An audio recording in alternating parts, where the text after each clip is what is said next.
Gerenụ akụkọ ụwa nke tata bụ Mọnde, abalị 2 n'ime ọnwa Mee afọ 2022. Akụkọ ụwa na-abịara gị site n'ụlọ ọrụ American Biafran Veterans Network, ABVet Radio na TV dị na Washington DC nke mba Amerịka. Onye na n'ụlọ ya bụ Omalicha Nwada Igbo. Chezie ntị ka nụrụ akụkọ ndị a n'uju ya. Onye ndu otu Indigenous People of Biafra bụ Nnamdi Kanu agbaala akwụkwọ mkpegharị ikpe na nchabi ikpe ahụ nke ụlọikpe ukwu etiti nyere na nso a bụ nke kachapụrụ agụ 8 n'ime 15 atụrụ ya n'abalị 8 nke ọnwa Eprel. Ọkaikpe Binta Nyako mgbe ọ na-enye nchabi ikpe ya n'akwụkwọ ahụ Kanu gbara n'ụbọchị Fraịde kachapụrụ agụ 6, 7, 9, 10, 11, 12, 13 nakwa 14. Nke a pụtara na aka nwere agụ nke mbụ, nke abụọ, nke atọ, nke anọ, nke ise, 8 na 15 bụ nke a ga-eji wee kpee ya ikpe. Mana akwụkwọ mkpegharị ikpe a bụ nke Kanu gbara site n'aka ọkaiwu na-ekpechite ọnụ ya bụ Mike Ozekhome-San n'ụbọchị Fraịde rịọrọ ụlọikpe mkpegharị ya dị n'Abuja ka ọ kachapụ agụ ndị ahụ fọdụrụnụ ma kwupụta ya dịka onye ikpe na-amaghị. Ọ rụtụrụ aka n'ihe ndị na-adabaghị adaba na nchabi ikpe ahụ nke ọkaikpe Binta Nyako nyere wee sio na ọkaikpe ahụ mejọrọ ihe n'akụkụ dị iche iche bụkwa nke ọ kọwara dịka ikpe na-ezighị ezi. Ọ sịrị na ọkaikpe ahụ mejọrọ ihe site n'ịgba ọnyụkwa ileba anya ma chọpụta nke bụ eziokwu ma nyekwa nchabi ikpe n'okwu ahụ ewepụtara n'ihu ya bụ nke metụtara ịgbara Kanu ụgbọ nwamkpi n'ụzọ ọgbarigbogharị. Nke abụọ bụ na ọkaikpe ahụ gbara ọnyụkwa ikwupụta na a na-ekpe Kanu ikpe n'okpuru akara iwu nke mbụ mpaghara nke abụọ na iwu iyi ndụ egwu bụkwa nke ekwupụtarịrị na mbụ dịka ebubo nke emere na mpụga Naijiria bụkwa nke a na-apụghị iji kpee ya ikpe n'okpuru iwu Naijiria, nke pụtara na ozighị ezi na iwu. Ọ gara n'ihu kwuo sị na ọkaikpe ahụ dara iwu mgbe ọ sịrị na n'agbanyeghị na amachibidoro otu Indigenous People of Biafra bụ IPOB bụ okwu nke ka nọ n'ụlọikpe mkpegharị, ma ebe ọ bụ na ekpechapụbeghị ya bụ ikpe na a ka ga-ahụta otu ahụ dịka nke amachibido bụkwa nke ha kwupụtara dịka ikpe na-ezighị ezi. N'otu aka ahụ, akwụkwọ mkpegharị ikpe a sịrị na ọkaikpe kpere ya bụ ikpe na mbụ dara iwu n'inye nchabi ikpe na mmejupụta ikikere ya site n'akara nke 219 n'iwu Naijiria nke metụtara ikpe mpụ nke emegharịrị n'afọ 2015 bụkwa nke emere agụ nke 15 atụrụ Kanu bụ ebubo eboro ya na ọ tụbatara igwe mgbasa ozi redio na ụbụlụ isi ụzọ dị n'ọchịchị kansụl Ihiala na steeti Anambra, ebe ọkaikpe a maara nke ọma na mpaghara ahụ adịghị n'okpuru ikikere enyere ya n'iwu. Wee gaa n'ihu rụtụ aka na nke a bụ nnọọ mmejọ iwu.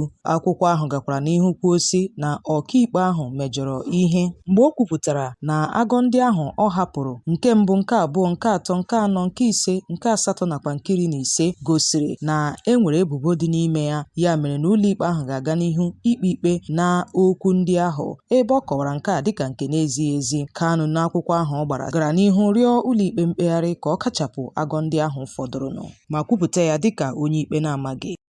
Ebelebe gburu dịka egburu mmadụ 3 mgbe ndị ọrụ nchekwa na ndị ọkpa egbe kwarịtara mgbọ na steeti Anambra dịka ọtụtụ ndị ọzọ nwetara mmerụ ahụ. Ebelebe a gburu n'otu ogbe ndị agha dị na Agụlụ nke dị n'ọchịchị kansụl Anịọcha bụ ebe dịketere nso n'obi onye bụburu minista ahụrụ maka mgbasa ozi bụ ọkammụta Dora Akunyili. Nchọpụta emere gosiri na ekpo a zuru mgbe o jiri ọkara gafee elekere 3 nke uhuruchi Sọnde. Ozi anyị nwetara kọwara sio na ndị ọkpa egbe a zọchiri n'ogige ahụ n'ime ụgbọala dị iche iche ma kpọpee mgbọ n'ebe ndị agha nọ bụ ndị zaghachiri ha n'ike. Ndị agha gbagburu mmadụ 3 n'ime ndị omekome a, ebe ndị ọzọ nwetara mmerụ ahụ. Otu onye hụrụ mgbe nke a mere bụ onye si na ya nọ n'elu ụlọ elu mgbe njinji ya nọ na-eji bụkwa ebe o si na-ekiri ihe ndị a, sịrị na ndị ọrụ nchekwa ahụ kụsasịrị atụmatụ ndị ọkpa egbe ahụ ma gbagbukwa mmadụ 3 n'ime ha. N'agbanyeghị na abịakwutere ha n'ọdụrụde ka o sila dị, ọnụ na-ekwuchitere ndị uwe ojii bụ Ikenga Tochukwu kwupụtara nke a dịka ihe mere eme ebe o kwere nkwa ime ka anyị mata ka eke si anyanwụ ma emesịa.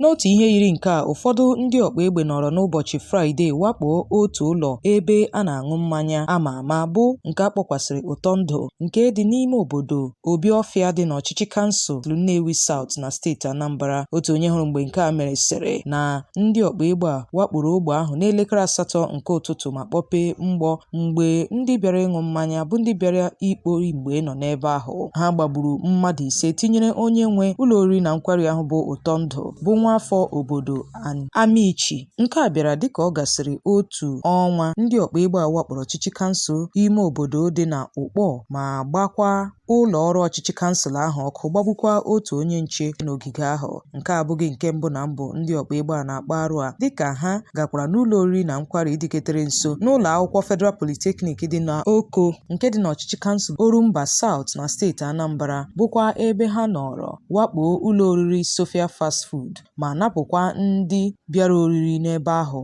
ego. Kosiladị, ọ na-ekwuchitere ndị uwe ojii bụ DSP Tochukwu Ikenga ekwupụtala mwakpo a dịka ihe mere eme. Otu ụlọ elu nwere okpukpe 3 adaala na steeti Lagos ma gbuo opekampe mmadụ 5 ebe ndị ọzọ ka tọrọ n'ime ụrọ ya bụ ụlọ. Ndị bi na mpaghara ahụ na ndị na-agafe agafe bụ ndị gbatara ọsọ enyemaka mgbe ya bụ ụlọ elu dara ma nyere ndị ọrụ gbatagbata nakwa ndị ọrụ enyemaka aka, bụkwa ndị na-achọ ndị tọrọ n'okpuru ụlọ elu ahụ ugbu a. O dochabeghị anya mmadụ ole ndị bi n'ụlọ elu ahụ bụ nke dị na mpaghara nke jupụtara na mmadụ. Enweela ndakpọ ụlọ 5 n'afọ gara aga, tinyekwara otu nke dara n'ọnwa Nọvemba bụ nke gburu 10 mmadụ 4, bụ otu ụlọ elu nwere okpukpu 21 daranụ nke a ka na-arụ arụ ma zegide ndị na-arụ ya bụ ụlọ. N'ọnwa Jenụwarị ka otu ụlọ ụka dakwara na mpaghara ndịda ime obodo Asaba ma site otu a gbuo mmadụ 3. A gbagbuola otu onye pastọ bụ Abraham Yoka n'ọchịchị kansụl Tai na steeti Rivers. Nchọpụta emere gosiri na ụfọdụ ndị ọkpa egbe wakporo ime obodo nke nwa amadi a bụ Oloko ma gbuo ya. Otu nwaafọ ime obodo ahụ bụ onye kọwara onwe ya dịka Monday Pete gwara ndị nta akụkọ sio na ụfọdụ ụmụ nwoke n'obodo ahụ bụ Oloko gara iri nri dịka ha rụsịrị ọrụ n'otu ọrụ ubi mgbe ha nụrụ olu iti mkpu ụmụ nwaanyị nakwa ụmụntakịrị. Pete sịrị na ndị ọkpa egbe a gara n'ime obodo dị iche iche wee gbagbuo ndị mmadụ ma gbakwa ọtụtụ ọgbatumtum ha ọkụ. Ọ sịrị na nchọpụta emere gosiri na ọ bụ ndị nche obodo ndị agbata obi ha bụ ọchịchị kansụl Oyi Igbo bịara mwakpo ahụ, dịka ụfọdụ ndị riri mbọmbọ gbanahụ ha gbara n'anwụ. Ka ọ dị ugbu a, nwa amadi a sịrị na ụfọdụ ndị si n'ime obodo ahụ ka na-efu efu. Ọ na-ekwuchitere ndị uwe ojii steeti Rivers bụ DSP Grace Koko etinyebeghị ọnụ n'okwu a n'oge anyị nwetara ozi ya. Ndị na-eyi ndụ egwu atọhapụla otu nwoke bụ nwa nwoke onye isi otu jikọtara ndị okenye ugwu bụ ọkammụta Ango Abdullahi, bụ otu n'ime ndị ahụ atọrọ n'ụgbọ oloko siri Abuja gawa Kaduna, dịka ọ gasịrị otu izu ụka ha gbara foto 10 mmadụ 62 ndị a ha tọrọ n'anwụ. Otu onye ezinụlọ a kwupụtara nke a dịka o mere ka amatasio na Sadiq Ango Abdullahi ka a tọhapụrụ na ngwụcha izu dịka ọ gasịrị abalị 31 ọ nọrọ n'agbụ ndị a na-eyi ndụ egwu.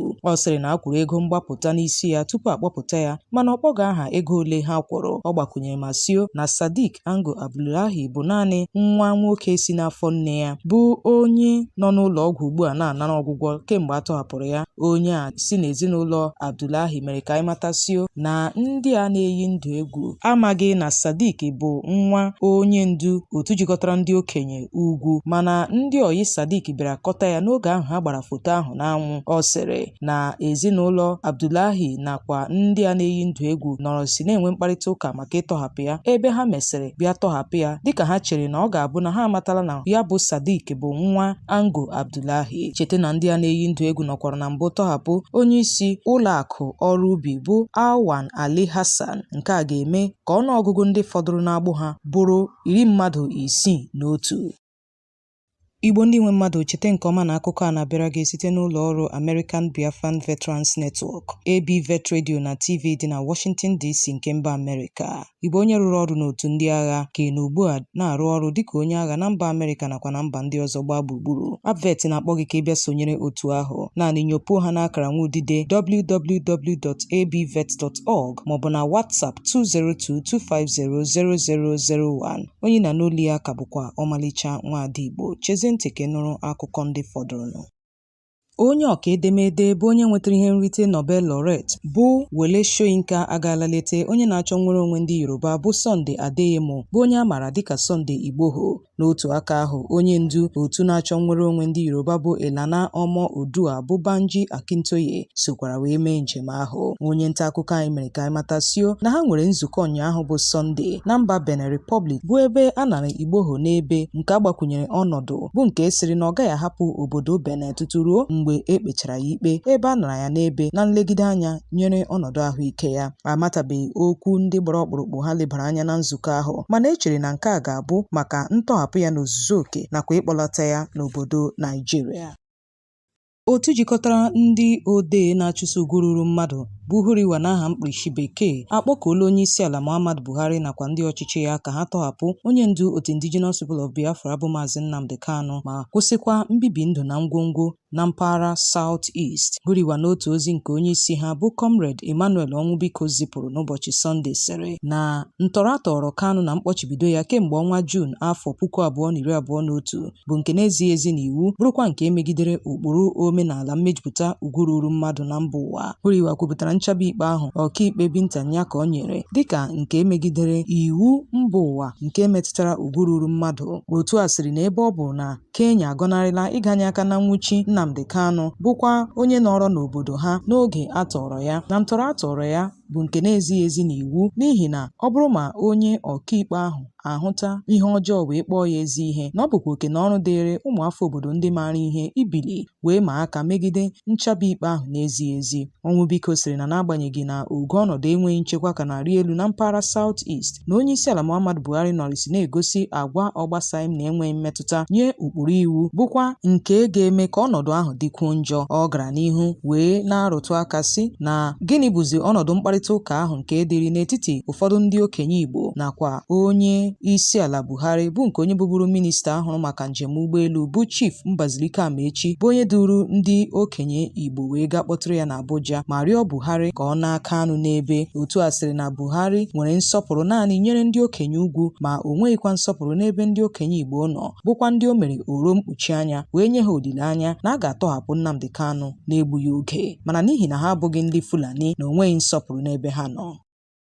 Otu na-achụso oke ruru ọhaneze na ezi nguzi ndị ndu bụ Socio-Economic Rights and Accountability Project (SERAP) agbaala akwụkwọ megide ọchịchị etiti Naijiria n'okpuru onyeisiala Muhammadu Buhari maka ịgba ọnyụpa ha ịkpọpụta ndị ahụ atọrọ n'ụgbọ oloko siri Abuja na-aga Kaduna bụkwa ndị ka nọ n'agbụ ndị na-eyi ndụ egwu.